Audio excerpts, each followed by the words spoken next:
मोड़ मंडी धमाके की जांच शुरू हो गई है। डीजीपी सुरेश अरोड़ा ने इस वारदात में आतंकी हाथ होने से इनकार नहीं किया है। धमाके में अब तक 6 लोगों की मौत हो चुकी है, जबकि 9 घायल बताए जा रहे हैं।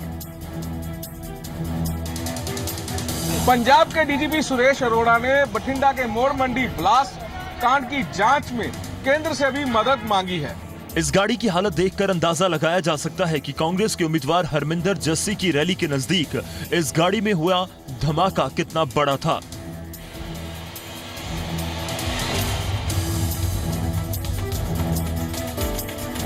धमाके को कैसे अंजाम दिया गया और कौन सी धमाका खेज सामग्री का इस्तेमाल हुआ, इसकी जांच के लिए फॉरेंसिक टीम पहुंच चुकी है। धमाके वाली जगह पर एक प्रेशर कुकर भी बरामद हुआ है। डीजीपी के मुताबिक प्रेशर कुकर में कुछ धमाका खेज चीज बरामद की गई। फिलहाल पुलिस जांच कर रही है। पंजाब पुलिस ने केंद्र से मदद मांगी है। एग्जैक्टली क्या चीज यूज की गई है, हमारे फोरेंसिक एक्सपर्ट्स यहाँ पे अब पहुंच गए हैं और इनफैक्ट हमने ministry of home affair government of India को भी रिक्वेस्ट की है कि वहाँ से एनएसजी की एक्सपर्ट टीम भी आ रही है जो आके ये एग्जैक्ट इस्टेब्लिश करेगी कि इसमें कौन सी चीज़ इस्तेमाल हुई है। पर इसमें तो हमें कोई शक नहीं है कि ये ब्लास्ट हुआ है। एक तो ब्लास्ट हो गया और एक जो नहीं ब्लास्ट हुआ था, जो आपने देखा प्रेशर कुकर में था, तो वन कैन से कि 2 तो हमें पक्का पता है। वही डीजीपी पंजाब सुरेश अरोड़ा के मुताबिक जांच चल रही है, लेकिन इस वारदात के पीछे आतंकियों के हाथ से इनकार नहीं किया जा सकता। अब तक धमाके में 6 लोगों की मौत हुई है, जबकि 9 लोग जख्मी हुए हैं। एंगल नहीं हो सकता, मैं समझता हूँ इस मौके पे एक बात गलत होगी। There is a possibility, but 100% हम ये कहेंगे कि जब एक जो फोरेंसिक हमारे एक्सपर्ट्स हैं वो मेरे को ओपिनियन दे देंगे, so that will be the 100%. But we are not ruling out the possibility. As of now, जो मुझे भी बताया एसएसपी साहब ने, 6 डेथ्स हो चुकी हैं और 9 इंजर्ड हैं। बठिंडा के मोड़ मंडी में सोमवार की रात एक रैली स्थल के नजदीक कार में बम ब्लास्ट हुआ था। ब्यूरो रिपोर्ट के साथ राजन गुसाई, जी मीडिया। धमाका इतना जोरदार था कि मोड़ मंडी के कई इलाकों में इसकी गूंज सुनाई दी। मोड़ मंडी में हुए बम ब्लास्ट के बीच अरविंद केजरीवाल कांग्रेस और अकाली दल के निशाने पर आ गए हैं। बठिंडा के मोड़ मंडी हलके में हुए धमाके के बाद सियासत और ज्यादा गर्मा गई है। शक की सुई खालिस्तान कमांडो फोर्स की तरफ घूम रही है। वहीं कांग्रेस और अकाली दल की माने तो एंटी नेशनल ताकतों से केजरीवाल की नजदीकियां इसकी बड़ी वजह हैं। The type of, they don't care what they do, they don't care how many die as long as he wants to win his elections. This is squarely, I put this on Mr. Kejriwal, this business of what is happening. 10 साल अमन शांति रही है पंजाब च, किते कोई bomb blast किते होया? आज इन्होंने हवा दी है केजरीवाल ने। आज जो केजरीवाल है अपनी पंजाब की अमन शांति नू खत्म करने वास्ते जस्ट वो वोट्स। पंजाब कांग्रेस के मुताबिक सूबे में लॉ एंड ऑर्डर की खराब स्थिति के लिए अकाली दल सरकार भी बराबर की जिम्मेदार है। Second side is the Akali Dal BJP. They are nowhere behind. 53 gangs have been declared by your DGP police to be active in Punjab with armed gangs who have got weapons and all this sort of thing going on. Plus this gang outbreak from Naba jail was engineered by Mr. Badal. अगर साडी government बनेगी इसमें भी परसू करांगे और ये भी परसू करांगे कि कौन जथेबंदियां कितने बैठियां ने। We will come down very hard on them. ਅਸੀਂ बिल्कुल कोई पंजाब ਨੂੰ बिगड़ने नहीं देना। कैप्टन अमरिंदर सिंह ने भरोसा दिया है कि कांग्रेस की सरकार बनने पर सूबे के अमन चैन को कायम करने के लिए संभव कदम उठाए जाएंगे। कैप्टन अमरिंदर सिंह और सुखबीर बादल ने अरविंद केजरीवाल को नसीहत देते हुए कहा है कि वो निचले स्तर की राजनीति करने से बाज आएं।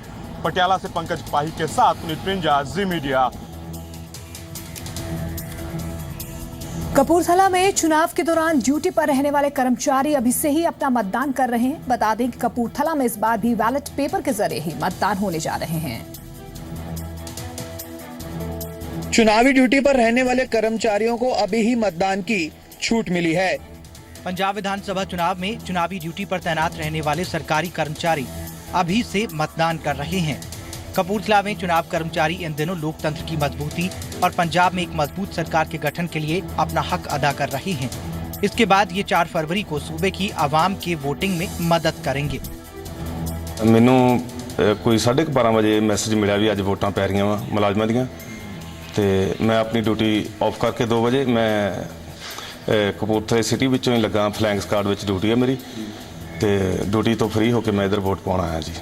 ਚੋਣ ਕਮਿਸ਼ਨ ਦੀਆਂ ਹਦਾਇਤਾਂ ਅਨੁਸਾਰ ਜਿਹੜੇ ਮੁਲਾਜ਼ਮ ਹੈ ਉਹ ਵਾਂਝੇ ਰਹਿ ਜਾਂਦੇ ਵੋਟਾਂ ਤੇ, ਜਿਸ ਕਰਕੇ ਉਹਨਾਂ ਦੀਆਂ ਵੋਟਾਂ ਪੋਸਟਲ ਬੈਲਟ ਪੇਪਰ ਰਾਹੀਂ ਪਾਉਣ ਦਾ ਹਦਾਇਤਾਂ ਹੋਈਆਂ, ਜਿਸ ਅਨੁਸਾਰ ਹੁਣ ਤੱਕ ਜਿਹੜਾ 27 ਤਰੀਕ ਤੋਂ ਲੈ ਕੇ 320 ਵੋਟਾਂ ਪੋਲ ਹੋ ਚੁੱਕੀਆਂ, ਜਿਹਦੇ ਚੋਂ 220 ਵੋਟਾਂ ਜਿਹੜੀਆਂ ਕੰਸਟੀਚੁਐਂਸੀ 027 ਦੀਆਂ ਕਪੂਰਥਲੇ ਦੀਆਂ ਤੇ ਬਾਕੀ ਜਿਹੜੀਆਂ ਵੱਖ-ਵੱਖ ਕੰਸਟੀਚੁਐਂਸੀਆਂ ਨੂੰ ਭੇਜ ਦਿੱਤੀਆਂ ਗਈਆਂ ਹਨ। हालांकि चुनाव आयोग ने इस बार ईवीएम और वीवीपैट मशीन के जरिए वोटिंग की व्यवस्था का दावा किया है, लेकिन आपको जानकर हैरानी होगी कि यहाँ पुराने बैलेट पेपर के जरिए ही वोटिंग हो रही है। सुविधा केंद्र बनाए गए ਸੀਗੇ ਜਿੱਥੇ ਵੋਟਾਂ ਕਾਸਟ ਕੀਤੀਆਂ ਜਾਣੀਆਂ ਸੀ, ਤੇ ਇਹਨਾਂ 2900 ਦੇ ਵਿੱਚੋਂ 1138 ਦੇ ਸਮਥਿੰਗ ਸਾਰਿਆਂ ਨੇ ਜਿਹੜਾ ਹੈਗਾ ਵੋਟ ਪੋਲ ਕੀਤੀ ਹੈਗੀ ਆ, ਤੇ ਉਹਨਾਂ ਨੂੰ ਸਾਡੇ ਵੱਲੋਂ ਬੈਲਟ ਪੇਪਰ ਇਸ਼ੂ ਕੀਤਾ ਗਿਆ ਸੀ, ਜਿਹਦੇ ਵਿੱਚ ਸਾਰੇ ਕੈਂਡੀਡੇਟਸ ਦੇ ਨਾਮ, ਉਹਨਾਂ ਦੀ ਫੋਟੋ, ਉਹਨਾਂ ਦੇ ਮਗਾਦਾ ਉਹਨਾਂ ਦੇ ਸਿੰਬਲ ਵਗੈਰਾ ਲਾਉਟ ਸੀ, ਤੇ ਉਹਨਾਂ ਮੁਲਾਜ਼ਮਾਂ ਨੇ सेम टाइम ही वो तो ਉੱਥੇ ही वोट पोल कर देती थी। बैलेट पेपर के जरिए मतदान पर लगातार सवाल उठ रहे हैं। कपूरथला से कैमरामैन पुरुषोत्तम के साथ संदीप ओबरोय, जी मीडिया। वित्त मंत्री अरुण जेटली ने 2017-18 का बजट पेश किया है। इस बार आम बजट के साथ ही रेल बजट भी पेश किया गया। वित्त मंत्री अरुण जेटली ने आज साल 2017 और 18 का बजट पेश किया। अरुण जेटली ने नोटबंदी के बाद पहला बजट पेश किया। बजट की सबसे बड़ी बात टैक्स दरों में कटौती रही। बजट में मिडिल क्लास को राहत मिली। 3 लाख तक के इनकम को टैक्स फ्री कर दिया गया। IRCTC से टिकट बुक कराने पर सर्विस चार्ज नहीं लगेगा। सीनियर सिटीजन्स के लिए LIC की नई योजना लॉन्च होगी, जिसमें 8% का रिटर्न मिलेगा। 2019 तक 1 करोड़ मकान बनाने का लक्ष्य है। झारखंड और गुजरात में 2 नए एम्स बनेंगे। किसानों का 60 दिन का ब्याज माफ होगा।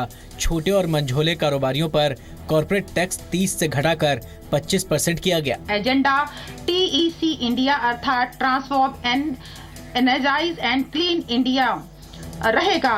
TEC इंडिया कार्यक्रम में निम्नलिखित चीजें शामिल होगी: प्रशासन की गुणवत्ता तथा हमारी जनता के जीवन की गुणवत्ता में आमूल परिवर्तन करना, समाज के विभिन्न तबकों विशेषकर युवाओं एवं कमजोर तबकों में शक्ति का संचार करना और उनके वास्तविक क्षमता को पहचानने में समर्थ बनाना। PM मोदी ने अपने सरकार के बजट की तारीफ की और कहा कि हर वर्ग के लोगों के सपने इस बजट से पूरे होंगे। सपने को साकार करने का ठोस कदम इस बजट में साफ साफ नजर आता है। महिला और बाल कल्याण के लिए 1.84 लाख करोड़ रुपए का प्रावधान है। किसानों की इनकम 5 साल में दोगुना करने का लक्ष्य है। 3.5 करोड़ युवाओं को मार्केट बेस्ड ट्रेनिंग दिए जाने का ऐलान किया गया है। नेशनल टेस्टिंग एजेंसी बनेगी जो हायर एजुकेशन के लिए सभी बड़े एंट्रेंस एग्जाम्स करवाएगी। सीनियर सिटीजन के लिए आधार बेस्ड स्मार्ट कार्ड बनेंगे जो उनकी सेहत का रिकॉर्ड रखेंगे। ऐसा पहली बार हुआ है जब 1 फरवरी को बजट पेश किया गया है। ब्यूरो रिपोर्ट के साथ संजीत खन्ना, जी मीडिया। बजट में इनकम टैक्स की छूट में मिडिल क्लास को बड़ी राहत मिली है। वित्त मंत्री अरुण जेटली ने अपने बजट में मिडिल क्लास को बड़ी सौगात दी है। 3 लाख रुपए तक की कमाई अब टैक्स फ्री होगी। 5 लाख तक की कमाई में लगने वाला टैक्स 10 से घटाकर 5% किया गया है। 5 लाख से 5 लाख तक की आय वाले व्यष्टि निर्धारितों के लिए कराधान की मौजूदा दर को 10% से घटाकर 5% करने का प्रस्ताव करता हूं। इससे 5 लाख से कम आय वाले सभी व्यक्तियों की कर देयता घटकर 0 छूट सहित या इसकी मौजूदा देयता की 50% रह जाएगी। इनकम टैक्स में छूट के ऐलान के बाद सालाना 3 लाख तक कमाई पर अब तक 3090 रुपए टैक्स लगता था। 3 से 5 लाख तक की कमाई पर अब 12875 रुपए टैक्स देना होगा। अब तक ये टैक्स 20600 रुपए था, यानी करीब 7725 रुपए की बचत होगी। आम लोगों ने टैक्स में मिली बड़ी राहत पर खुशी जताई। मिडिल क्लास को बजट में छूट देने से होने वाले घाटे की भरपाई के लिए अमीर लोगों पर सरचार्ज लगाया गया है। 50 लाख से 1 करोड़ के बीच सालाना कमाई वाले लोगों को 30% टैक्स पर 10% का सरचार्ज लगेगा। 1 करोड़ से ज्यादा कमाई पर 30% टैक्स पर सरचार्ज 15% होगा। जेटली ने कहा है कि जो लोग टैक्स नहीं भरते वो ईमानदारी से टैक्स भरने वालों का अपमान करते हैं। ब्यूरो रिपोर्ट के साथ आलोक उपाध्याय, जी मीडिया। वित्त मंत्री अरुण जेटली ने रेल बजट का भी ऐलान किया और रेल यात्रियों को बड़ी सौगात दी। वित्त मंत्री के पिटारे से रेल यात्रियों के लिए भी कई सौगातें निकली।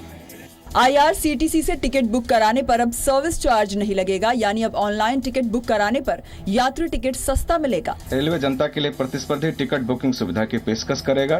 IRCTC के जरिए आरक्षित किए गए ई टिकटों पर लगाए जाने वाला सेवा प्रभार समाप्त किया गया है।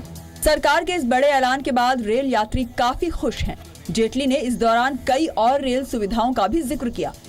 यात्रियों के लिए राष्ट्रीय रेल सुरक्षा कोष बनाया जाएगा। साथ ही 2020 तक चौकीदार वाले फाटक खत्म किए जाएंगे। SMS के जरिए क्लीन माई कोच सेवा शुरू की जाएगी। पर्यटन और तीर्थ के लिए स्पेशल ट्रेनें चलेंगी। 2017-18 में 3500 किलोमीटर लंबी रेलवे लाइन बनाई जाएगी। 2019 तक सभी ट्रेनों में बायो टॉयलेट बनाए जाएंगे। रेलवे सेफ्टी के लिए 1 लाख करोड़ का ऐलान किया गया। रेलवे स्टेशनों को दिव्यांगों के लिए आसान बनाया जाएगा। रेलवे यात्रियों की सुरक्षा, सफाई, विकास और आय पर फोकस करेगी। 25 रेलवे स्टेशनों का रीडेवलपमेंट किया जाएगा। वित्त मंत्री ने IRCTC समेत दूसरी कंपनियों को भी शेयर बाजार में लिस्टेड किए जाने का ऐलान किया। ब्यूरो रिपोर्ट के साथ विनोद मित्तल, जी मीडिया। अब आपको बताते हैं कि वित्त मंत्री अरुण जेटली के बजट के बाद कौन सी चीजें जेब पर भारी पड़ने वाली हैं और किस पर राहत मिलेगी। वित्त मंत्री अरुण जेटली के बजट में कई तरह की राहत का ऐलान किया। मेक इन इंडिया मुहिम को बढ़ावा देने के लिए वित्त मंत्री अरुण जेटली ने विदेशों से कच्चा माल मंगाने पर लगने वाली कस्टम ड्यूटी घटाने का ऐलान किया है, जिससे भारतीय उद्योगों को मजबूती मिलने के साथ ही कई चीजों की कीमतों पर भी असर पड़ेगा। बजट में natural gas, RO system, biogas, चमड़े का सामान, स्पेयर पार्ट्स, नायलॉन और सोलर पैनल सस्ता हुआ है। बजट के बाद किन चीजों के दाम बढ़े हैं वो भी जानना जरूरी है। एक्साइज ड्यूटी बढ़ने की वजह से LED light, mobile phone, automobile, चांदी के गहने, पेपर रोल के अलावा ड्राई फ्रूट्स, पान मसाला और तंबाकू के सभी उत्पाद महंगे हो गए हैं। एल्युमिनियम और स्टील के दाम बढ़ने की वजह से किचन का बजट बिगड़ सकता है। ब्यूरो रिपोर्ट के साथ राजेश खत्री, जी मीडिया। हरियाणा के मुख्यमंत्री मनोहर लाल और राज्यसभा सांसद डॉक्टर सुभाष चंद्रा ने बजट को लोक कल्याणकारी बताया। हरियाणा के CM मनोहर लाल और राज्यसभा सांसद डॉक्टर सुभाष चंद्रा ने मोदी सरकार के बजट को लोकहित में बताया है। केंद्र की मोदी सरकार का बजट आ चुका है। वित्त मंत्री अरुण जेटली ने अपने बजट में किसानों, युवाओं और गरीबों का खास ख्याल रखने का दावा किया है। हरियाणा के मुख्यमंत्री मनोहर लाल ने भी इस बजट को आम जनता के हित में और लोक कल्याणकारी बताया। और इस शताब्दी जयंती वर्ष को गरीब कल्याण वर्ष के रूप में मनाया जा रहा, तो गरीबों के इंटरेस्ट में, किसानों के हित में बजट में अवश्य कुछ बातें आई। वहीं राज्यसभा सांसद डॉक्टर सुभाष चंद्रा ने भी केंद्र के बजट की तारीफ करते हुए इसे आम आदमी का बजट बताया है। बजट ਦੇ ਵਿੱਚ ਉਹਨਾਂ ਨੇ ਕਾਫੀ ਕੁਝ ਅਨਾਉਂਸਮੈਂਟ ਫਾਈਨੈਂਸ ਮਿਨਿਸਟਰ ਨੇ स्मॉल एंड मीडियम एंटरप्राइजेज वास्ते कीतियां ने। प्रधानमंत्री नरेंद्र मोदी ने भी अपने सरकार के बजट की तारीफ की है। फरीदाबाद से विनोद मित्तल और जलंधर से कुलबीर दीवान के साथ मनीष शर्मा, जी मीडिया। हिमाचल प्रदेश विधानसभा का बजट सत्र 1 मार्च से शुरू होने की संभावना है। इस बात की जानकारी विधानसभा स्पीकर बृज बिहारी लाल बुटेल ने दी है। हिमाचल प्रदेश का बजट सत्र 1 मार्च से शुरू होने की उम्मीद है। हिमाचल प्रदेश विधानसभा का बजट सत्र 1 मार्च से शुरू हो सकता है। विधानसभा अध्यक्ष बृज बिहारी बुटेल ने इस बात के संकेत दिए हैं। स्पीकर के मुताबिक बजट सत्र 1 मार्च से शुरू होकर 7 अप्रैल तक चल सकता है। हालांकि इस पर आखिरी फैसला सरकार को लेना है। हिमाचल का अभी इस साल का जो 17-18 का बजट है वो मार्च में हम बजट सेशन करेंगे।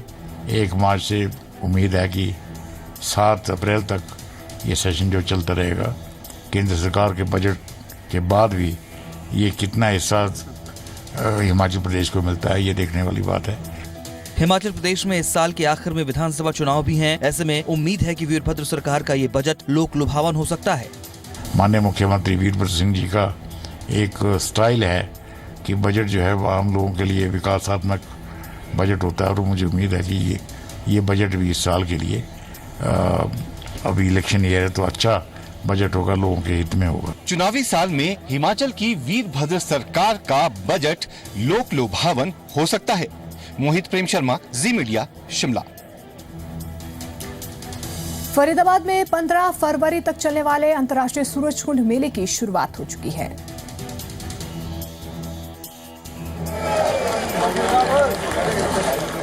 एक फरवरी से 15 फरवरी तक चलने वाले अंतर्राष्ट्रीय सूरजकुंड हस्तशिल्प मेले का आगाज हो गया है। मुख्यमंत्री मनोहर लाल खट्टर ने मेले का उद्घाटन किया। मुख्यमंत्री ने इस मेले को दुनिया को जोड़ने और एक दूसरे की सभ्यता संस्कृति को जानने का बेहतरीन अवसर बताया। हम सब मानते हैं कि कला और संस्कृति के कारण से लोग आपस में जुड़ते हैं, प्रेम प्यार भाईचारा कायम होता है, एक दूसरे को समझने का अवसर मिलता है। इस अनेकता में एकता का जो ठीक संदेश वो इसमें से जाता है। फरीदाबाद में आयोजित इस 31वें अंतर्राष्ट्रीय सूरजकुंड क्राफ्ट मेला में झारखंड स्टेट पार्टनर है, जबकि इजिप्ट कंट्री पार्टनर है।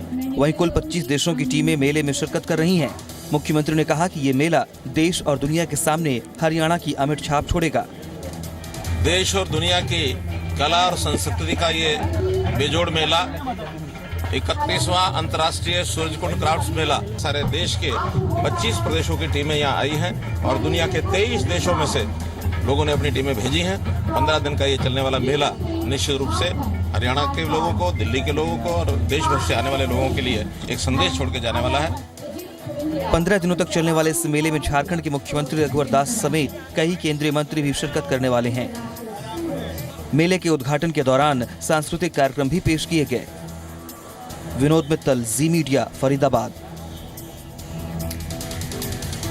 चंबा में एक महिला सरपंच ने सराहनीय पहल करते हुए एक बाल विवाह को रुकवा दिया। चंबा की पंचायत प्रधान सत्या देवी ने एक बाल विवाह को रुकवाकर समाज के लिए बेहतरीन संदेश दिया है।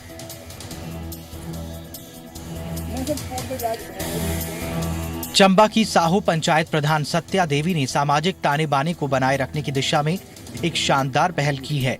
सत्या देवी ने गांव टीकरी में एक बाल विवाह रोककर एक बेटी की जिंदगी को बचाया। दरअसल टीकरी गांव में 23 साल का दूल्हा 16 साल की नाबालिग लड़की से शादी करने पहुंचा था, लेकिन सत्या देवी ने इस शादी को रुकवाया। और जब मेरे को पता चला कि टिकरी गांव में एक नाबालिग की शादी हो रही है, मैं उसी टाइम वहां पहुंची और उस शादी को रुका दिया। मैंने बारात को वापस भेज दिया। वहीं एक स्वयंसेवी संस्था और पुलिस ने भी मामले में कड़ी कार्रवाई की बात कही। छानबीन हेतु और कार्रवाई करने के लिए SHO चंबा और चाइल्डलाइन संस्था के लोग वहां पर गए थे और ये पाया गया कि जो लड़की है वो अभी निर्धारित कानूनी आयु उसने पूरी नहीं की हुई है और मौके पर उस शादी को रुकवा दिया गया है। अभी एक सूचना प्राप्त हुई थी कि साहू पंचायत के टिकरी गांव में एक 16 वर्षीय लड़की की जो है वो शादी हो रही है और उस शादी के लिए वो लड़की खुद भी मना कर रही है और उसकी ज़बरदस्ती जो है वो शादी करवाई जा रही है और वैसे भी वो माइनर है।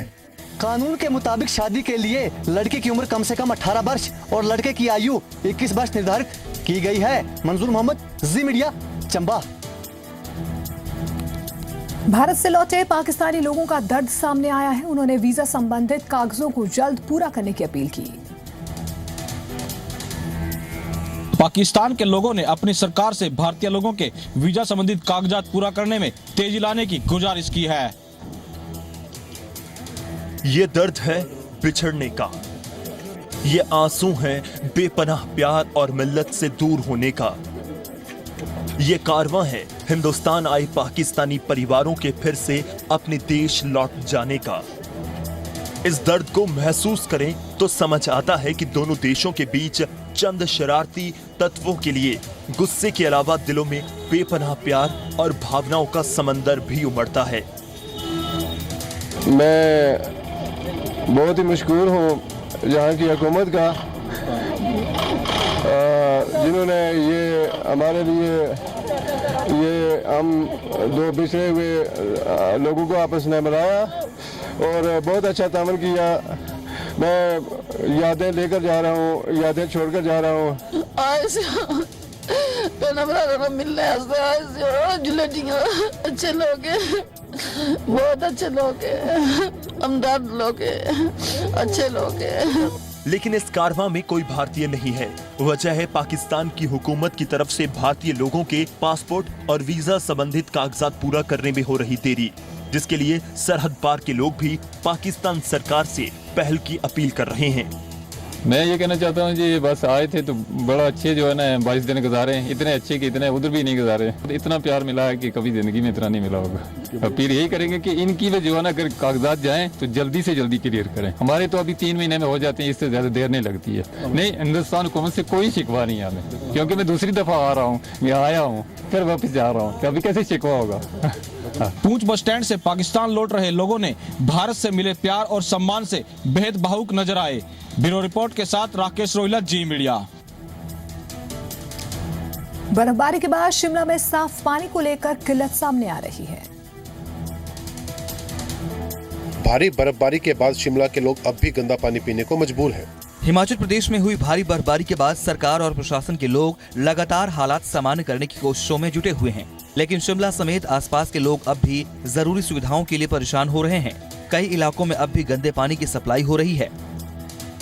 यहाँ पर अब पानी की बड़ी दिक्कत हो रही है। 3-4 दिनों से पानी नहीं आ रहा है, और जब पानी आ रहा है तो रात को 12-12, 1-1 बजे पानी आ रहा है, और पानी जो है बहुत गंदा है, बिल्कुल ही पानी जो है पीला है, और पानी की बहुत दिक्कत हो रही है। वहीं शिमला नगर निगम का कहना है कि पानी के स्रोत के पास बारिश हो रही है, इस वजह से पानी गंदा आ रहा है। वहीं निगम ने लोगों को सलाह दी है कि पानी गंदा आए तो उसे उबाल कर पिएं। ये सच है कि अभी पानी टर्बिडिटी हाई है पानी में, मतलब मिट्टी आ रही है पानी में, और ये इसलिए क्योंकि जो सोर्सेज के पास बारिशें पड़ रही है। और मैंने पहले भी लोगों से अपील की थी कि अगर आपके पानी मिट्टी वाला आ रहा है, उसमें बैक्टीरिया या बीमारी होने का आशंका बढ़ जाती है। इसलिए एमसी तो इसके टाइम टू टाइम टेस्ट कर ही रही है, लेकिन अगर आपने उस पानी को पीने के लिए इस्तेमाल करना है तो बॉयल करके इस्तेमाल करें। शिमला समेत आसपास के इलाकों में गंदे पानी की सप्लाई प्रशासन के दावों की हवा निकाल रही है। शिमला से विशाल द्विवेदी के साथ यशराज, जी मीडिया। और अब आगे देखिए मौसम का हाल। दिल्ली एनसीआर समेत पंजाब हरियाणा में भी धूप की तपिश बढ़ने लगी है। दिल्ली का आज का अधिकतम तापमान 23 डिग्री सेल्सियस रहा, जबकि चंडीगढ़ का तापमान 20 डिग्री सेल्सियस रिकॉर्ड हुआ। गुरुग्राम का तापमान 21 डिग्री तो हिसार का तापमान 23 डिग्री सेल्सियस रहा। पंजाब की बात करें तो अमृतसर में 20 डिग्री सेल्सियस तापमान रहा। वहीं पटियाला और लुधियाना का आज का तापमान 21 डिग्री सेल्सियस नोट किया गया, जबकि बठिंडा में आज 22 डिग्री सेल्सियस टेम्परेचर रिकॉर्ड हुआ। उधर हिमाचल प्रदेश में मनाली का आज का तापमान 11 डिग्री सेल्सियस रहा। शिमला और धर्मशाला का तापमान 15 डिग्री सेल्सियस दर्ज हुआ, जबकि जम्मू कश्मीर की राजधानी श्रीनगर में आज का तापमान 7 डिग्री सेल्सियस रहा। पहाड़ी इलाकों में सुबह शाम की ठंड बरकरार है। ब्यूरो रिपोर्ट के साथ संदीप सिंह, जी मीडिया।